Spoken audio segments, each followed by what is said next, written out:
Notice میں یہاں پہ آنے کی زحمت اٹھائی. میں آپ سبھی کا شکر گزار ہوں اس چیز کے لیے.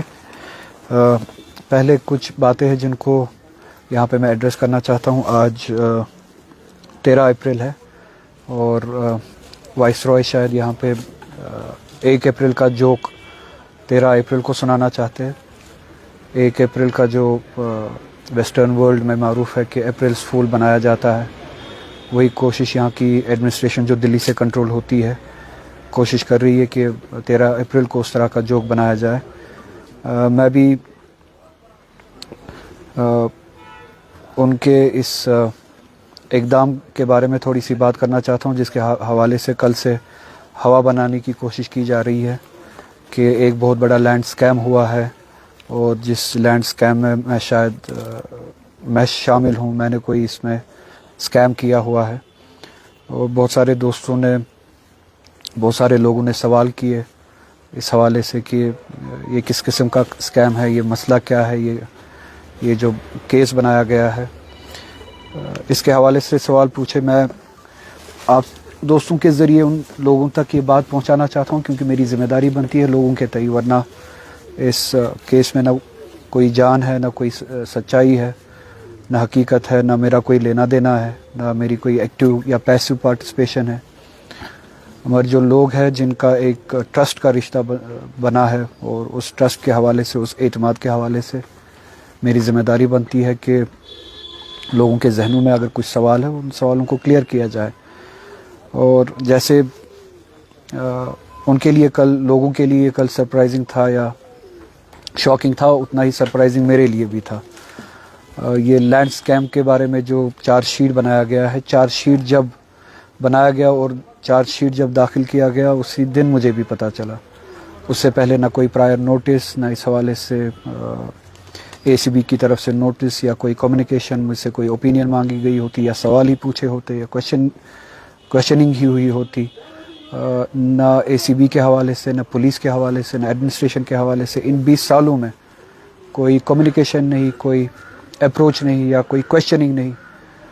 مجھے بھی تبھی پتہ چلا جب آپ لوگوں کو پتہ چلا, اور یہ کرائم ہے مجھے بھی تب پتہ چلا جب آپ لوگوں کو پتہ چلا کہ بتایا گیا ہے کہ کرائم کیا ہوا ہے. تو 20 سال کے دوران اگر اتنا بڑا کرائم کیا ہے تو 20 سال کے دوران یہ ایڈمنسٹریشن کہاں تھی, یا ACB کہاں تھا, پولیس کہاں تھی, جن کو اس بارے میں مجھے یا تو پولیس اسٹیشن بلانا چاہیے تھا یا ACB کے ہیڈ کوارٹر پہ بلانا چاہیے تھا, کہیں پہ کویشچننگ ہوئی ہونی چاہیے تھی, لیگل نوٹس ملی ہوئی ہونی چاہیے تھی.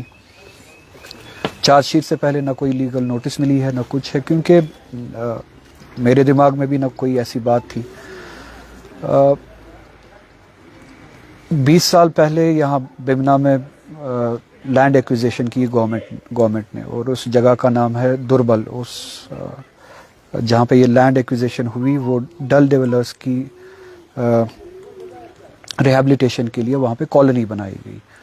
اور یہ شاید اقدام 2000 کی دہائی میں پہلے سالوں میں اٹھایا گیا. 2002 کے بعد یہ اقدام اٹھایا گیا اور ڈیولپرز کی ان کے ریہیبلیٹیشن کے لیے کالونی بنائی گئی. اور وہاں پہ جو جن کے قبضے میں, پوزیشن میں وہ زمین تھی, وہ رخ تھی, وہ ڈل کے بیمنا کے بھی لوگ ہیں, درگن کے بھی لوگ ہیں, دندوسا ہے وہاں کے بھی لوگ ہیں, دربل کے لوگ ہیں جن کے پوزیشن میں وہاں پہ وہ زمین تھی, اور ان کو کمپنسیٹ کیا گیا. اسی زمین میں میری فیملی کا بھی وہاں پہ زمین ہے. اب اس فیملی میں جس پرسنالٹی کا نام ہے وہ میرے دادا مرحوم ہے, آغا صاحب مرحوم ہیں, جن کی وہ زمین تھی. جیسے دوسرے لوگوں کی وہاں پہ زمینیں تھیں, ان کی بھی زمین تھی. اور جیسے دوسرے لوگوں کو بھی کمپنسیٹ کیا گیا, آغا صاحب کے نام پہ جو زمین ہے ان کے وارثوں کو بھی کمپنسیٹ کیا گیا. اب میں اس لائن میں تیسرے نمبر پہ ہوں یا تیسرے لیول پہ آتا ہوں. میں ڈائریکٹ بینیفیشری نہیں ہوں ان دا سینس کہ میری زمین ہو, میری خریدی ہوئی ہو. اٹس این انہیریٹڈ لینڈ, موروثی زمین ہے. اس لائن میں تیسرے نمبر پہ ہوں. زمین آغا صاحب مرحوم کی ہے, پھر وہ ٹرانسفر ہوتی ہے ان کے بچوں میں, جن بچوں میں میرے والد صاحب شہید آغا صاحب مہدی صاحب ہیں. وہ باقی بھائیوں میں سے وہ بھی ایک بھائی ہے. تو ان کی زمین جو انہوں نے اپنے باپ سے انہیریٹ کی, میں نے ان سے انہیریٹ کی اور میرے جو سبلنگس ہیں انہوں نے ان سے انہیریٹ کی. تو جیسے سب کو کمپنسیٹ کیا گیا اسی طرح سے گورنمنٹ نے اس لینڈ ہولڈر کو یا اس لینڈ اونر کو جو میرے دادا مرحوم ہیں ان کو بھی کمپنسیٹ کیا, جو اس دنیا سے گزر چکے تھے, یعنی ان کے وارثوں کو کمپنسیٹ کیا. تب بیمنا والوں نے بھی, دوربل والوں نے بھی اور دندوسا درگنڈ والوں نے بھی ایک پروٹیسٹ کیا کہ جو زمین کمپنسیٹ ہو رہی ہے, جو پیسہ دیا جا رہا ہے, معاوضہ دیا جا رہا ہے, وہ صرف اتنے ہی زمین کا معاوضہ دیا جا رہا ہے جتنا رجسٹر ہے وہاں پہ, جبکہ زمینداروں کے پاس پوزیشن میں اس سے زیادہ زمین ہے اور وہ کاشت کرتے ہیں, اور اس زمین کی لیوی لی جاتی تھی لوگوں سے, کاشت کی جاتی تھی, کاشت کے اگینسٹ, ایگریکلچر ایکٹیویٹی کے اگینسٹ گورنمنٹ ان سے لیوی لیتی تھی, اور یہ زمین وہی تھی, لیوی کے اگینسٹ ان کو وہاں پہ کاشت کرنے کی اجازت ہوتی تھی. اور وہ ایگریکلچر ایکٹیویٹی کے اگینسٹ جو لیوی دیتے تھے, زمینداروں نے لیوی جتنے زمین کی دی تھی وہ پوزیشن سے کم تھی, تو اسی حوالے سے انہوں نے پھر پروٹیسٹ کیا کہ ہمارے پوزیشن میں زیادہ زمین ہے تو ہمیں پوزیشن کے حوالے سے کمپنسیٹ کیا جائے. اور اس میں نہ میرا رول ہے, نہ میرے والد صاحب کا رول ہے, نہ میرے گرینڈ فادر کا رول ہے. تو گورنمنٹ نے وہ ڈیمانڈ ان کی سنی, اس پہ فیصلہ لیا کہ جتنا بھی پوزیشن میں ہے, سروے ہوا پھر سے کہ زمیندار کے پاس کتنی زمین پوزیشن میں ہے, ان زمینداروں کو وہ زمین کا کمپنسیشن دیا گیا. آپ نے کیمراز اٹھا کے جا سکتے ہیں, بیمنا میں بھی بینیفیشری ہے, دوربل, درگنڈ, اس سارے ایریا میں, دندوسا میں بینیفیشری ہے جنہوں نے پوزیشن کے حساب سے اپنی ڈیمانڈ کے مطابق پوزیشن کے حساب سے جتنے زمین پہ وہ ایگریکلچر ایکٹیویٹی کرتے تھے زمینوں کا کمپنسیشن لیا. جب وہ ایڈ ہوا تو شاید جو زمین جو رقبہ میرے دادا مرحوم کے نام سے تھا ان کو بھی پھر پوزیشن کے حوالے سے کمپنسیٹ کیا گیا ہے. اب اس سارے پروسیس میں کہیں پہ انوالو نہیں ہوں, ڈائریکٹلی میں کہیں پہ انوالو نہیں ہوں. ایز آئی سیڈ, یہ میری زمین نہیں ہے, یہ میراث ہے جو مجھ سے پہلے والی لیول, جو میرے گرینڈ فادر کے بچے ہیں, میرے چاچا ہے, میری پھوفیا ہے, ان میں ڈسٹریبیوٹ ہوتی ہے. انہی بھائیوں میں سے میرے والد صاحب کا جو حصہ ہے وہ ہم میں ڈسٹریبیوٹ ہوتا ہے, یعنی میرے والد صاحب کے جو بچے ہیں, ہم 3 سبلنگس, ہم میں ڈسٹریبیوٹ ہوتا ہے.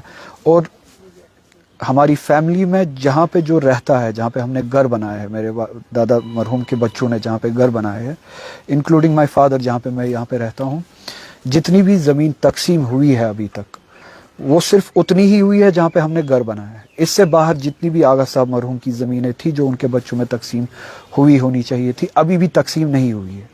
وہ ان کے بڑے فرزند کے ہاتھ میں ہے, وہ سارا انتظام اس کا کرنا, اس کی کمانڈ وغیرہ نظر گزر رکھنا, اس حوالے سے جتنے بھی نیگوسیشنز جہاں پہ ہوتی ہے, کہاں پہ نہیں ہوتی ہے, وہ سارا ان کے ہاتھ میں ہے. ہمارے ہاتھ میں صرف اتنی ہی زمینیں ہیں جہاں پہ ہم رہتے ہیں, جہاں پہ ہمارے مقام بنے ہوئے ہیں. اس سے باہر ہمارے دادا صاحب مرحوم کی جو زمینیں ہیں ان کا کسٹوڈین ابھی بھی ان کا بڑا فرزند ہے, میرے چاچا ہے. تو یہ نیگوسیشنز ان کے ساتھ ہوئی ہے, ان کے ذریعے ہوئی ہے, کیونکہ وہی کسٹوڈین تھے اور ابھی بھی ہے, باقی زمینوں کے کسٹوڈین وہی ہے.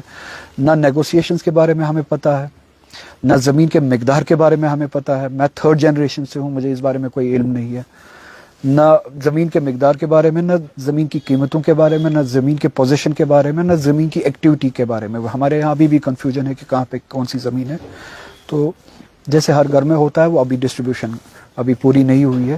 تو اسی طریقے سے اس زمین کے بارے میں بھی ہمیں کسی کو کچھ نہ پتہ ہے, نہ معلوم ہے. جو بھی نیگوسیشن ہوئی ہے اس کسٹوڈین کے ذریعے, میرے دادا مرحوم کے سب سے بڑے بچے کے ذریعے, فرزند کے ذریعے, میرے انکل کے ذریعے ہوئی ہے. تو سننے میں یہ آیا, اور چونکہ میں اس دوران MLA بھی تھا تو نالج یہ ہے میرے پاس کہ کتنا کمپنسیٹ کیا گیا پر کنال, 40,000 روپے پر کنال کا کمپنسیشن کیا گیا.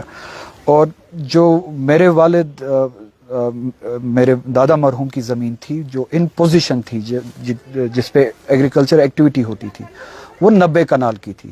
اور چونکہ جو وہاں پہ کاشت کرتے تھے, چونکہ یہ خود کاشت نہیں کرتے تھے, انہوں نے کاشتکاروں کو زمین دی تھی, پھر ان کو اپنا حصہ دیتے تھے, پروڈیوس میں سے 50-50 ہوتا تھا. انہوں نے اپنے کاشت کے حساب سے زمین وہاں پہ رجسٹر کی تھی, پوزیشن شاید اس سے زیادہ تھا. تو جب سب کو پوزیشن کے حوالے سے ہی, پوزیشن کی بنیاد پہ ہی کمپنسیشن ملا, وہی کمپنسیشن آغا صاحب کو بھی ملنا چاہیے تھا پوزیشن کے حوالے سے. اور جب کہ حقیقت یہ ہے کہ اگر 90 کنال وہاں پہ زمین تھی، پوزیشن یا جو کمپنسیشن ملا ہے وہ صرف 40 یا 60 کنال کا ملا ہے یا 50 کنال، مجھے ابھی بھی کلیئر نہیں ہے. 90 کنال یہ جو باقی کے 50 کنال ہیں ان کی کمپنسیشن ابھی بھی نہیں ملی ہے. جو ہم لینڈ اونرس ہیں وہاں پہ ابھی بھی نہیں ملی ہے، یعنی پوزیشن سے بھی کم اس فیملی کو کمپنسیشن ملا ہے. اور پر کنال جو ہے وہ 40,000 روپے کا کمپنسیشن ملا ہے، جو اس فیملی کو آغا صاحب کو کمپنسیشن ملا ہے جیسے کہ ہر کسی کو ملا وہاں پہ. وہ شاید 40,000 آپ ملٹیپلائی کیجئے انٹو 40 کنالز، ان کا کمپنسیشن ملا ہے. اس کو پھر فردر ڈیوائڈ کیجئے آپ 12 بچوں میں، 11 بچوں میں، تو اس میں میرا حصہ، میرے والد صاحب کا حصہ جو بنتا ہے اس کو بھی فردر پھر ڈیوائڈ کیجئے انٹو 3. شاید مجھے اس وقت یاد ہے 20 سال پہلے وہ شاید چیک ملی ہو 80,000 روپے کی، گورنمنٹ سے نہیں، کیونکہ میری کوئی نہ ڈیل تھی گورنمنٹ کے ساتھ، نہ کوئی نیگوسیشن، نہ میں کوئی ایکٹیو پارٹیسپینٹ تھا اس میں بینیفیشری تھا جو لائن آف انہیریٹنس میں جو بچوں میں تقسیم ہوئی.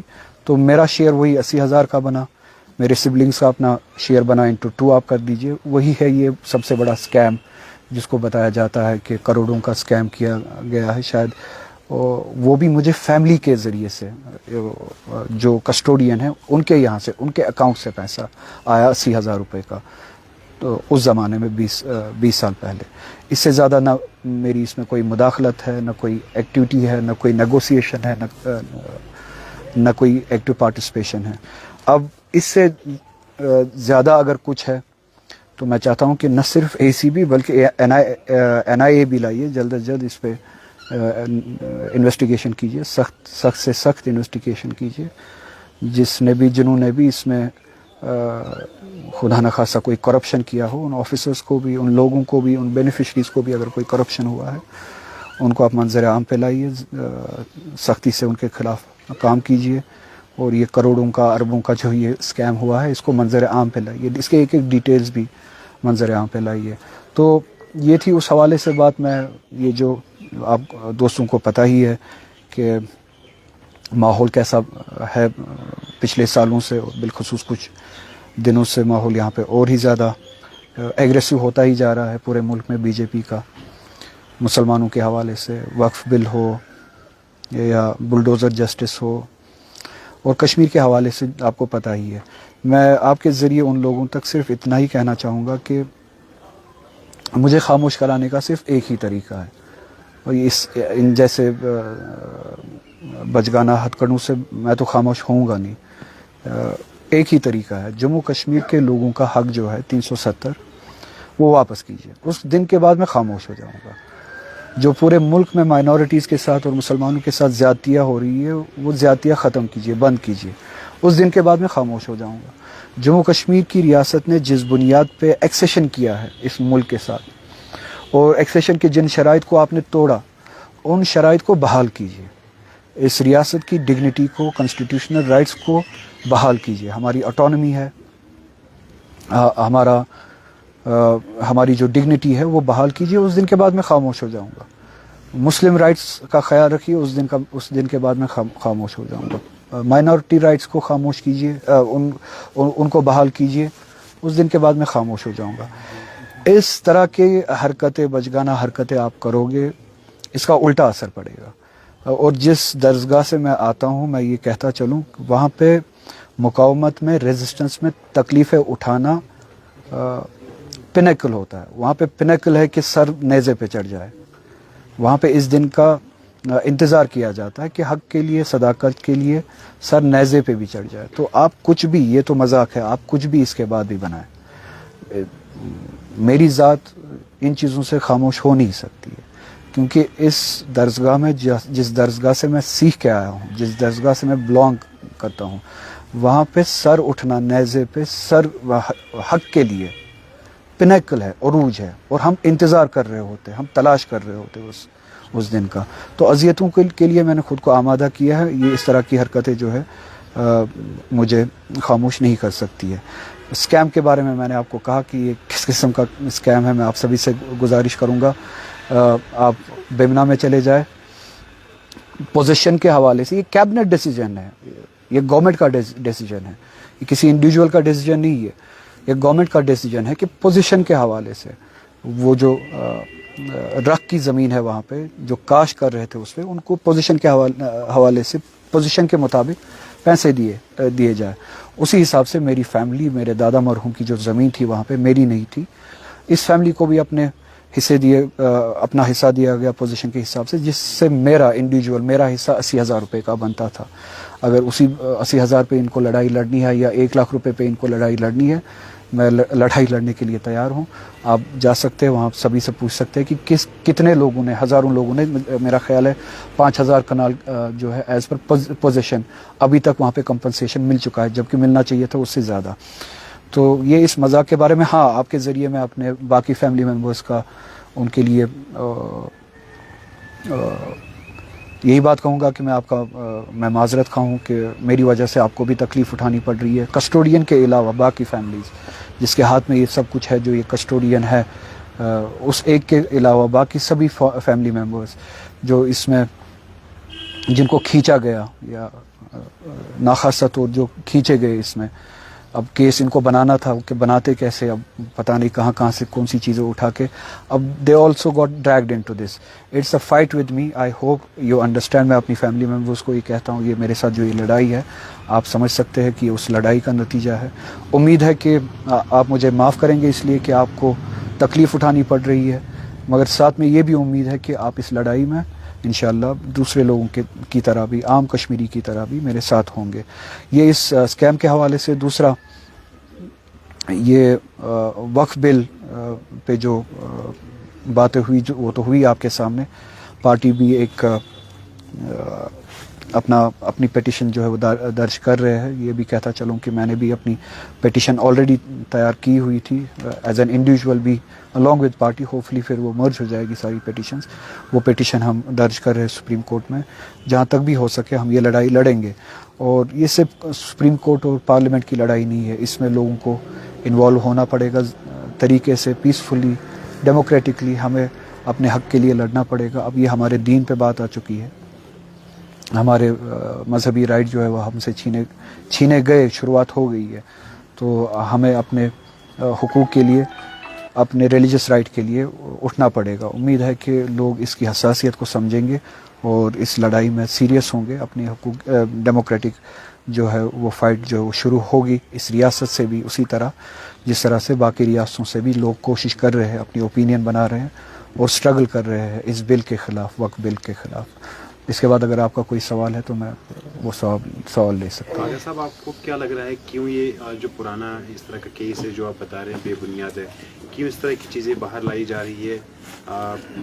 سرکار کے دوارا کیا انٹرسٹ ہو سکتا ہے؟ جیسے کہ میں نے کہا کہ 20 سال پہلے ایز پر دا چارج شیٹ مجھے تو اس سے پہلے ایک نوٹس بھی نہیں آئی ہے, ایک فون بھی نہیں آیا پولیس اسٹیشن سے. آج تک مجھے اس بارے میں کچھ نہ پتا تھا نہ انڈیکیشن تھی. 20 سال تک اگر یہ کیس چلا آ رہا ہے تو ابھی تک تو اس پہ کوئی کارروائی ہوئی ہونی چاہیے تھی, لوگوں سے ہمیں نوٹس ملی ہونی چاہیے تھی, ہم سے سوال پوچھا گیا ہونا چاہیے تھا. 20 سال کے بعد ایز یو نو کہ یہ سارا ماحول جو ہے انٹیمیڈیشن کا, کہ لوگوں کو ڈرایا جائے, کچھ ایسی حرکتیں کی جائے کہ ان کو کیسز میں پھنسایا جائے, NIA کے ذریعے, ED کے ذریعے, اس طرح کے ACB کے ذریعے, اس طرح کے کیسز کے ذریعے ان کو خاموش کیا جائے. شاید میں کچھ ایسی باتیں کرتا ہوں جو ارباب اقتدار کو, جو پاور میں ہے اس وقت, ان کو پسند نہیں آتی ہے, جو ان کو چبھتی ہے, اور جس سے شاید حقیقت کی ریپرزنٹیشن ہوتی ہے, حق کی ریپرزنٹیشن ہوتی ہے. وہ چاہتے ہیں ان باتوں کو دبائے, تو اسی چیز کے لیے شاید وہ سمجھتے ہیں کہ جیسے دوسروں کو ایسے کیسز سے دبایا جا سکتا ہے, اس شخص کو بھی دبایا جا سکتا ہے. مگر یہ ان کی غلط فہمی ہے. اس سے تو مجھے اور زیادہ مزہ آئے گا یہ لڑائی لڑنے میں. اگر صاحب نیشنل کانفرنس کے آپ قداور نیتا ہیں, یا کہا جا سکتا ہے کہ اسمبلی ودھان سبھا چناؤ جو ہوئے تھے تو لوگوں نے کچھ کہہ کر یہ بھی کہا جا سکتا ہے کہ آغا روح اللہ کو ووٹ دیے ہیں. کیا نیشنل کانفرنس نے کل سے, جب سے یہ ACB والا معاملہ سامنے آیا, آپ سے کوئی وارتالاب کیا